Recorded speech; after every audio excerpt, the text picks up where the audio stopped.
నాకు తెలుసు మీలో చాలా మందికి ఆడియో ఫార్మాట్ కన్నా విజువల్ ఎడిటింగ్ ఉన్న వీడియోసే ఎక్కువ నచ్చుతాయి. నాకు కూడా అలాంటి వీడియోస్ చేయటమే ఇష్టం. కానీ కొన్ని పుస్తకాలు ఉంటాయి, వాటిని కళ్ళతో చూడడం కన్నా మనసుతో అనుభవిస్తేనే వాటి నిజమైన విలువ అర్థమవుతుంది. అందుకే ఈ పుస్తకం కోసం నేను ఈ సింపుల్ ఆడియో ఫార్మాట్ ని ఎంచుకున్నాను. ఎందుకంటే ఈ జర్నీని వినటం మాత్రమే కాదు, కొంచెం సేపు ఆగి ఫీల్ అవ్వాలి. మీలో ఎంతో మంది ప్రతిరోజు తమ మైండ్ లో నడుస్తున్న ఆ ఇన్నర్ వాయిస్ తో పోరాడుతున్నారు. అసలు ఈ వాయిస్ ఏంటి, ఎందుకు ఎప్పుడు మాట్లాడుతూనే ఉంటుంది అని సమాధానం వెతుకుతున్నారు. ఇంకొంతమంది లైఫ్ లో ఇంకా ఏదో ఉందని ఫీల్ అవుతున్నారు. తమ కాన్షియస్నెస్ ని అర్థం చేసుకోవాలని, ఇన్నర్ జర్నీని స్టార్ట్ చేయాలని కోరుకుంటున్నారు. అలాంటి సిన్సియర్ సీకర్స్ కి, ఆలోచించడం ఇష్టపడే మేధావులకి బహుశా ఈ పుస్తకం ఒక మంచి కంపానియన్ అవ్వచ్చు. ఎందుకంటే మైకేల్ సింగర్ రాసిన ద సరెండర్ ఎక్స్పెరిమెంట్ ఒక బుక్ మాత్రమే కాదు, 40 సంవత్సరాల పాటు తన సొంత జీవితం మీద చేసిన ఒక ఎక్స్పెరిమెంట్. నా personal likes, dislikes, fear, preferences ని పక్కన పెట్టి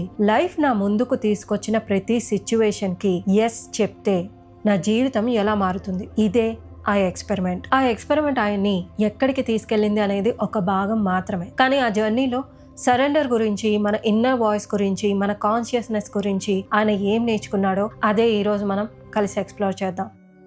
లైఫ్కి సరెండర్ అవ్వాలంటే ముందు కంట్రోల్ చేయాలనుకున్న ఆ ఇన్నర్ పర్సన్ ఎవరో మనకు తెలియాలి. సింగర్ జర్నీ ఏదో ఆశ్రమంలోనో బోర్డ్ రూమ్ లోనో స్టార్ట్ అవ్వలేదు. ఒక సింపుల్ ఆఫ్టర్నూన్ తన బ్రదర్ ఇన్ లాతో మాట్లాడుతున్నప్పుడు స్టార్ట్ అయింది. కాన్వర్సేషన్ మధ్యలో సడన్ గా ఒక ఆక్వర్డ్ సైలెన్స్ వచ్చింది. ఆ సైలెన్స్ సింగర్ లో ఒక స్ట్రేంజ్ అన్కంఫర్టబుల్నెస్ ని క్రియేట్ చేసింది. ఎందుకు ఇలా ఫీల్ అవుతున్నాను అని తన అటెన్షన్ ని లోపలికి మార్చాడు. అప్పుడే అతను ఒకటి నోటీస్ చేశాడు. తన మైండ్ లో కంటిన్యూగా ఒక వాయిస్ మాట్లాడుతూనే ఉంటుంది. నేనేం చేస్తే అది తిరిగి నాకే చెప్తుంది. ఇది చెయ్యు, అలా చెయ్యు, ఇలా ఉండు అని ప్రతి సిచ్యువేషన్ మీద కమెంటరీ ఇస్తూనే ఉంది. అదే రోజు సింగర్ తనని తాను ఇలా క్వశ్చన్ చేసుకున్నాడు. నేను ఆక్వర్డ్ గా ఉన్నాను అని అబ్జర్వ్ చేస్తున్న నేనొకడిని, ఆ ఆక్వర్డ్నెస్ గురించి కమెంటరీ ఇస్తున్న వాయిస్ ఇంకొకటి. మరి వీరిద్దరిలో నేనెవరు? ఆ మూమెంట్ లో సింగర్ కి ఒక క్లారిటీ వచ్చింది. బ్రెయిన్ లో ఉన్న ఎండ్లెస్ వాయిస్ ఎప్పుడు తన పర్సనల్ ప్రిఫరెన్సెస్ తోనే ఫైట్ చేస్తుంది. వేడిగా ఉంటే కంప్లైంట్, రెయిన్ పడితే కంప్లైంట్, ఎవరైనా తను అనుకున్నట్టు బిహేవ్ చేయకపోతే కంప్లైంట్, రియాలిటీ తన ఎక్స్పెక్టేషన్ ని ఫాలో చెయ్యని ప్రతి క్షణం కంప్లైంట్. కొన్ని రోజులు సింగర్ ఆ వాయిస్ ని మార్చడానికి ట్రై చేయలేదు, జడ్జ్ చేయలేదు, కేవలం అబ్జర్వ్ చేస్తూ ఉన్నాడు అంతే. అబ్జర్వ్ చేస్తున్న కొద్దీ ఆ వాయిస్ తన లైఫ్ ని ఎంత డామినేట్ చేస్తుందో అర్థం అవడం స్టార్ట్ అయింది. కానీ ఇక్కడే ఒక ప్రాబ్లం వచ్చింది. అబ్జర్వ్ చేయటం ఈజీ, ఆ వాయిస్ ని కామ్ చేయటం అంత ఈజీ కాదు. సింగర్ ఎంతగానో ఆ వాయిస్ ని స్టాప్ చేయాలనుకున్నాడు, చాలా ప్రయత్నించాడు.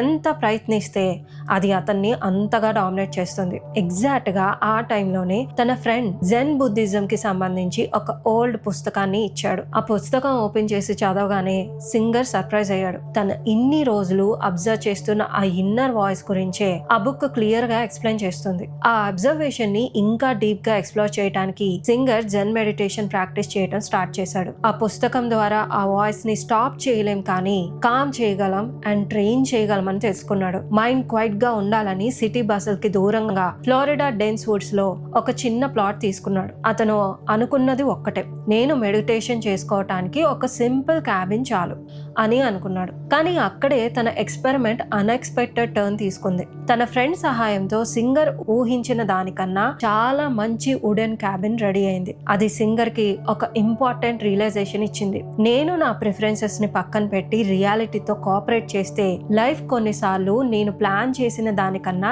ఎక్కువ పాసిబిలిటీస్ ని ఓపెన్ చేస్తుంది. ఆ రియలైజేషన్ తన సరెండర్ ఎక్స్పెరిమెంట్ కి ఫస్ట్ ఫౌండేషన్ అయింది.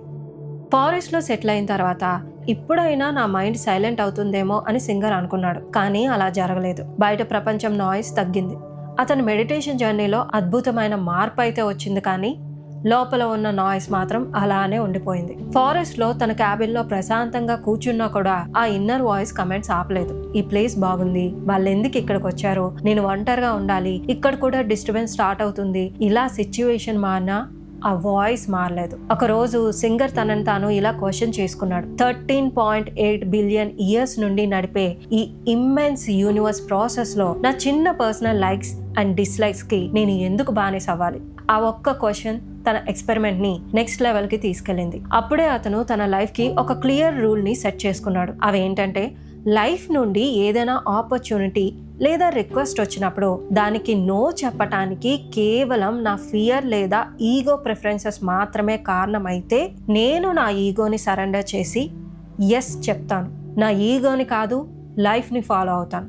అంటే ప్రతి సిచ్యువేషన్ నాకు నచ్చిందా నచ్చలేదా అని కాకుండా లైఫ్ ఇది నా ముందుకు ఎందుకు తీసుకొచ్చింది అని చూడడం స్టార్ట్ చేశాడు. కానీ ఫిలాసఫీ చెప్పడం ఈజీనే, ప్రాక్టీస్ చేయడం మాత్రం అంత సులభం కాదు. నేను ఒక ప్రశాంతమైన జీవితాన్ని గడిపే మెడిటేటర్ని, నాకు ఫారెస్ట్ చాలు, బయట ప్రపంచంతో నాకు అవసరం లేదు అండ్ ప్రతిరోజు అలానే ఉండటానికి ట్రై చేసేవాడు. ఎగ్జాక్ట్లీ అప్పుడే తన ప్రొఫెసర్ మాస్టర్ మరియు పిహెచ్డి క్వాలిఫికేషన్ ఎగ్జామ్ రాయమని ఎంకరేజ్ చేశారు. అది వినగానే అతని ఇన్నర్ వాయిస్ వెంటనే రియాక్ట్ అయింది. ఎందుకు? నాకు అకాడమిక్ కెరియర్ మీద ఇంట్రెస్ట్ లేదు, నేను మెడిటేషన్ చేసుకోవాలి, ఇది నా పాత్ కాదు, ఇందులో వెళ్ళానంటే నా ఇన్నర్ సెల్ఫ్ జర్నీని కంటిన్యూ చేయలేను, అందుకే నో చెప్పాలనుకున్నాడు. కానీ రూల్ ప్రకారం తన లైఫ్లోకి అడ్డుపడకుండా ఎస్ చెప్పాడు.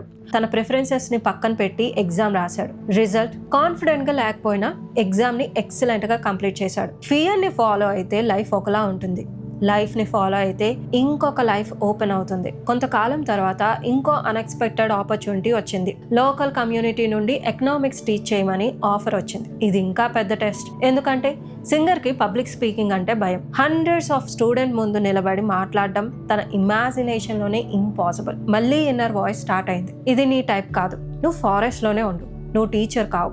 కానీ ఈసారి కూడా ఫియర్ నో అనే ఆన్సర్ ఇచ్చింది, సింగర్ మాత్రం ఎస్ చెప్పాడు.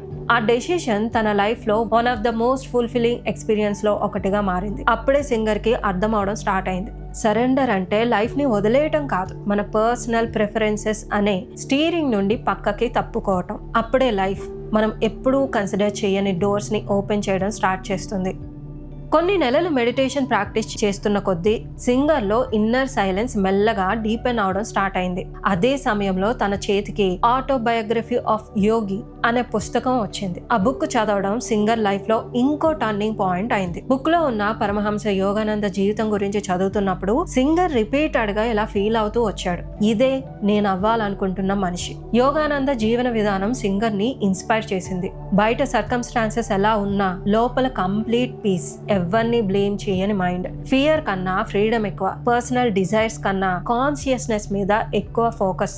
సో సింగర్ కూడా తన ఓన్ కాన్షియస్నెస్ ని ట్రాన్స్ఫార్మ్ చేసుకోవాలన్న నిర్ణయానికి వచ్చాడు. అందుకే ఫారెస్ట్ లో తన డైలీ లైఫ్ కూడా ఆ డైరెక్షన్ లోనే డిజైన్ చేసుకున్నాడు. అంటే ఇన్నర్ వాయిస్ మీద మాస్టరీ పొందటానికి ప్రతిరోజు ధ్యానం, yoga, scripture study, self observation follow అయ్యాడు. మెల్లగా ఆ పీస్ఫుల్ లైఫ్ గురించి తెలుసుకున్న వారందరూ సింగర్ దగ్గరికి మెడిటేషన్ నేర్చుకోవడానికి రావడం మొదలు పెట్టారు. సింగర్ పర్సనల్ ప్రిఫరెన్స్ మాత్రం ఇంకా అది కాదు, ఆయనకి ఇంకా ఒంటరిగా ఉండటమే ఇష్టం, తన జర్నీపై ఫోకస్ చేయటమే ముఖ్యం. కానీ వారందరూ సింగర్లానే వారి ఇన్నర్ వాయిస్ కోసం తెలుసుకోవాలన్న జెన్యూన్ సీక్ ని చూసి దానికి కూడా సరెండర్ అయ్యాడు. వారందరితో మెడిటేషన్ జర్నీ కలిపి స్టార్ట్ చేశాడు. అలా మెల్లగా ఆ చిన్న మెడిటేషన్ గ్యాదరింగ్సే తరువాత ద టెంపుల్ ఆఫ్ యూనివర్స్ గా డెవలప్ అయింది. కాకపోతే సక్సెస్ వచ్చినప్పుడు సరెండర్ గురించి మాట్లాడడం చాలా ఈజీ, కానీ లైఫ్ ఒక్కసారి అంతా తలకిందులు చేసినప్పుడు మన సరెండర్ నిజం ఏంటనేది అర్థమైపోతుంది. 2003లో కంపెనీ పీక్ లో ఉన్న సమయంలో FBI మెడికల్ మేనేజర్ ఆఫీసర్ పైన రైడ్ చేసింది. కంపెనీలో కొంతమంది ఎగ్జిక్యూటివ్స్ చిన్న ఫ్రాడలెంట్ యాక్టివిటీ వల్ల సింగర్ మీద కూడా సీరియస్ లీగల్ ఎలిగేషన్స్ వచ్చాయి.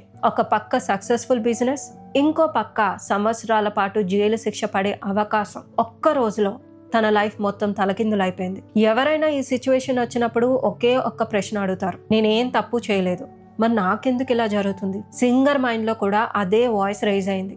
కానీ ఇన్ని సంవత్సరాలు ప్రాక్టీస్ చేసిన సరెండర్ ఇప్పుడు థియరీ మాత్రమే కాదు, ప్రాక్టీస్. ఆ ప్రాక్టీస్లో భాగంగా ఆయన చేసింది ఒక్కటే, బయట ఉన్న కేసుని కంట్రోల్ చేయడానికి కాదు, లోపల ఉన్న ఫియర్, యాంగర్, హెల్ప్లెస్నెస్ వీటిని అబ్జర్వ్ చేయడానికి ట్రై చేశాడు. ఎమోషన్స్ ని డినై చేయలేదు, అలా అని వాటికి బానిస కూడా కాలేదు. లైఫ్ ఈజీగా ఉండాలన్న ఎక్స్పెక్టేషన్ కి కూడా సరెండర్ అయ్యాడు. కోర్ట్ కేసు 1 కాదు 2 కాదు 6 సంవత్సరాలు కంటిన్యూ అయ్యాయి. ఆ 6 సంవత్సరాలు సింగర్ కి ఒక విషయం ఇంకా క్లారిటీనిచ్చింది, సరెండర్ అంటే ప్రాబ్లం రాకుండా ఉండేది కాదు, ప్రాబ్లమ్స్ వచ్చినప్పుడు మన ఇన్నర్ పీస్ ని ప్రొటెక్ట్ చేసేది.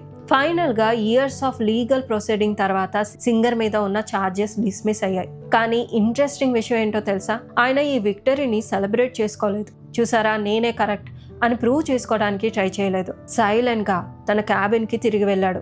ఎందుకంటే ఆయన గెలిచింది కోర్ట్ కేస్ మీద కాదు, తన ఓన్ మైండ్ అండ్ తన ఓన్ ఇన్నర్ వాయిస్ మీద. అదే ఈ బుక్ లో biggest lesson. Michael singer life ని చూస్తే సరెండర్ వల్ల బిజినెస్ వచ్చిందని చెప్పొచ్చు, టెంపుల్ వచ్చిందని చెప్పొచ్చు, సక్సెస్ వచ్చిందని చెప్పొచ్చు. కానీ ఇవన్నీ కాన్సిక్వెన్సెస్ మాత్రమే. రియల్ ట్రాన్స్ఫర్మేషన్ ఆయన కాన్షియస్నెస్ లో జరిగింది. బుక్ ఎండింగ్ లో సింగర్ ఆల్మోస్ట్ ఒక సింపుల్ ట్రూత్ ని మనకి గుర్తు చేస్తాడు. లైఫ్ ని మనం కంట్రోల్ చేయలేం, కానీ లైఫ్ పై మెయిన్ రెస్పాన్స్ ని మాత్రం మనం చూస్ చేసుకోవచ్చు. ప్రతి సిచ్యువేషన్ ని రిజెక్ట్ చేస్తూ జీవించవచ్చు, లేదా అదే సిచ్యువేషన్ ని మన గ్రోత్ కి ఒక డోర్ లా లేదా ఒక మార్గంగా యాక్సెప్ట్ చేయొచ్చు. సరెండర్ అంటే ఓడిపోవడం కాదు, మన ఈగో రాసిన స్క్రిప్ట్ ని పక్కన పెట్టి లైఫ్ రాస్తున్న స్క్రిప్ట్ ని చూడటానికి సిద్ధం అవటం. బహుశా మనం లైఫ్ నుండి కోరుకున్న ఫ్రీడమ్ మన సర్కమ్స్టాన్సెస్ మారుతున్నప్పుడు రాదు, మన రెసిస్టెన్స్ తగ్గినప్పుడు వస్తుంది. ఇక్కడే చాలా మందికి ఒక డౌట్ రావచ్చు, అంటే లైఫ్ ఎటు తీసుకెళ్తే అటు వెళ్ళిపోవాలా, మన డెసిషన్స్ మనం తీసుకోకూడదా, కష్టపడకుండా సరెండర్ అని చెప్పి ఫ్లోలో వెళ్ళిపోవాలా? మైకేల్ సింగర్ చెప్పేది అది కాదు. ఆయన లైఫ్ మొత్తం చూస్తే ఆయన కష్టపడలేదు అని ఎవరో చెప్పలేరు. టెంపుల్ బిల్డ్ చేయడానికి వర్క్ చేశాడు, సాఫ్ట్వేర్ కంపెనీ రన్ చేశాడు, కోర్ట్ కేస్ ని ఫేస్ చేశాడు. ప్రతి సిచ్యువేషన్ లో 100% ఎఫర్ట్ పెట్టాడు. డిఫరెన్స్ ఒక్కటే, డెసిషన్ తీసుకున్న ప్రతిసారి వీటిని చెక్ చేసుకో. ఇది నో అని చెప్పడానికి కారణం ఇప్పుడు నన్ను ఫియర్ డ్రైవ్ చేస్తుందా, ఈగో డ్రైవ్ చేస్తుందా, లేక లైఫ్ ముందు తీసుకొచ్చిన రెస్పాన్సిబిలిటీని నేను క్లియర్ మైండ్ తో యాక్సెప్ట్ చేస్తున్నానా? సింగర్ చెప్పిన సరెండర్ అంటే యాక్షన్ ని వదిలేయటం కాదు, రెసిస్టెన్స్ ని వదిలేయటం కాదు, లైఫ్ నుండి పారిపోవటం కాదు, లైఫ్ తో కోఆపరేట్ చేయటం. బహుశా మన లైఫ్ ని మార్చాల్సింది సర్కమ్స్టాన్సెస్ కాదేమో, మన లోపల నుంచి డెసిషన్ తీసుకున్న ప్లేస్ అయి ఉండొచ్చు. అది ఫియర్ నుంచి వస్తే ఒక లైఫ్ క్రియేట్ అవుతుంది, అది ఓపెన్నెస్ నుంచి వస్తే ఇంకో లైఫ్ అన్ఫోల్డ్ అవుతుంది. మైకేల్ సింగర్ జర్నీ ఇక్కడ కంప్లీట్ అవుతుంది. అయితే మీలో చాలా మందికి ఆ ప్రశ్న అలానే ఉండిపోవచ్చు, అదేంటంటే మైకేల్ సింగర్ జర్నీ అయితే కంప్లీట్ అయింది, కానీ ఆ ప్రశ్న అంటే అసలు ఆ ఇన్నర్ వాయిస్ ఎవరు, దాన్ని అబ్జర్వ్ చేస్తున్న నేను ఎవరు? ఆ క్వశ్చన్ ని ఆయన ఇంకా చాలా డీప్ గా అర్థం చేసుకోవటానికి సపరేట్ పుస్తకమే రాశారు, అదే లివింగ్ అన్టీథర్డ్. మన ఛానల్లో ఆ బుక్ సమ్మరీ ఆల్రెడీ ఉంది. ఈ వీడియో మీకు కనెక్ట్ అయితే ఆ వీడియోని కూడా తప్పకుండా చూడండి. మీ ఇన్నర్ వాయిస్ గురించి తప్పకుండా తెలుసుకోవాలి. ఆ తర్వాత వాక్ సిద్ధి వీడియోని కూడా తప్పకుండా చూడండి. మీ ఇన్నర్ వాయిస్, మీ మాట, ఈ రెండింటి మధ్య ఉన్న కనెక్షన్ తెలిస్తే మేబీ ఇంకా ఆశ్చర్యానికి గురి చేయొచ్చు.